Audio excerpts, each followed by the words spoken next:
सरकार ने संसद में बताया कि वर्ष 2023 के मध्य तक भारत में मुस्लिम जनसंख्या बढ़कर 19.7 करोड़ हो गई है।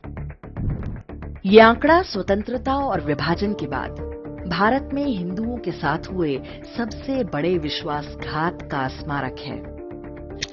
ये खतरे की घंटी है जो बताती है कि हम तेजी के साथ अपने ही विनाश की ओर बढ़ रहे हैं। हम जानबूझकर अपने बच्चों के लिए एक ऐसा भारत तैयार कर रहे हैं जहां उनके अस्तित्व पर भी प्रश्न चिन्ह रहेगा। वर्ष 2011 में हुई जनगणना के अनुसार भारत में मुस्लिम जनसंख्या 17.2 करोड़ थी। वर्ष 2023 में ये बढ़कर 19.7 करोड़ हो गई है।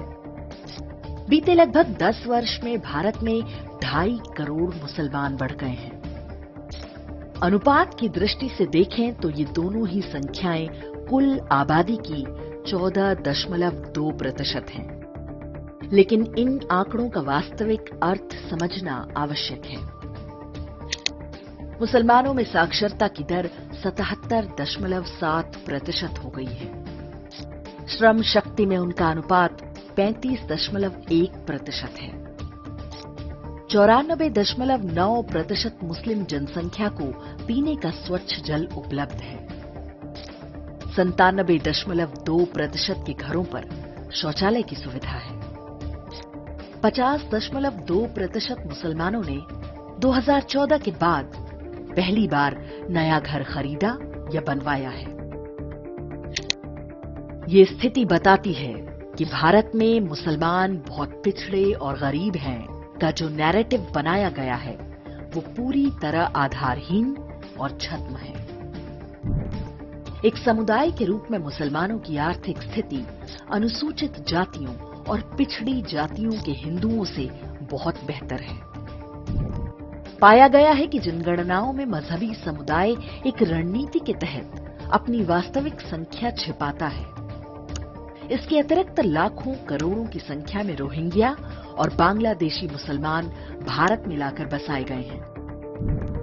सही स्थिति क्या है इसका पता संभवतः 2021 की जनगणना के आने के बाद ही चलेगा। कोविड महामारी के कारण जनगणना का कार्य स्थगित किया गया था जो अभी तक शुरू नहीं हुआ है।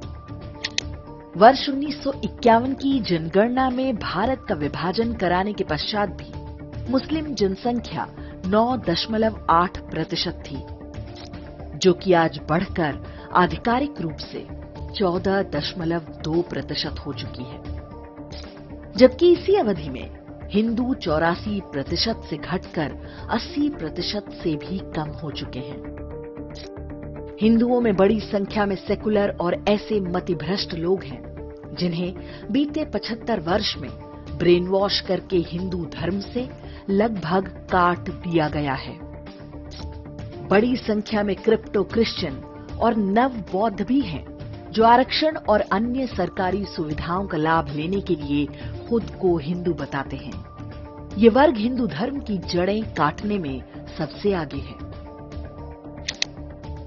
स्वतंत्रता के बाद से ही कांग्रेस सरकारों ने हिंदुओं के धर्मांतरण को बढ़ावा दिया। उसका परिणाम है कि ये छद्म हिंदू आज पूरे सरकारी तंत्र में दीमक की तरह फैल चुके हैं। ये हिंदुओं की उन निर्धन जातियों और जनजातियों का अधिकार हजम कर रहे हैं जिन्हें वास्तव में आरक्षण और सरकारी सुविधाओं की आवश्यकता है। इसी प्रकार मुसलमान भी अलग अलग राज्यों में अनुसूचित जाति से लेकर पिछड़े वर्ग के आरक्षण में अवैध रूप से कब्जा जमा रहे हैं। मणिपुर में कुकी और नागा ईसाई धर्मांतरण के बावजूद अनुसूचित जनजाति का आरक्षण ले रहे हैं, जबकि वास्तविक मूल निवासी जनजाति मेतेई के लोगों को भेदभाव और अत्याचारों का सामना करना पड़ रहा है। ये स्थिति पूरे देश की है। जनसंख्या के जो आंकड़े हम भारतीयों को बताए जा रहे हैं वो झूठ से अधिक कुछ नहीं है। एक विभाजनकारी अल्पसंख्यक समुदाय की संख्या में असामान्य वृद्धि को राष्ट्रीय सुरक्षा के लिए खतरे की तरह देखा जाना चाहिए।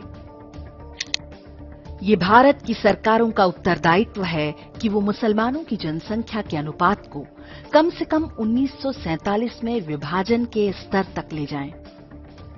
चाहे उसके लिए जनसंख्या नियंत्रण के उपाय लागू करने पड़ें या कोई और तरीका, ताकि विश्व में हिंदुओं का एकमात्र देश भी उनसे छीन न लिया जाए। एक नागरिक के रूप में हमारा कर्तव्य है कि हम सरकारों पर दबाव बनाएं कि वो मजहबी तुष्टीकरण या तृप्तिकरण से बाज आएं। ये विषय अब हिंदू मानवाधिकारों की रक्षा का है। विश्व भर में आज जो कुछ हो रहा है उससे हम अपनी आंखें नहीं मूंद सकते।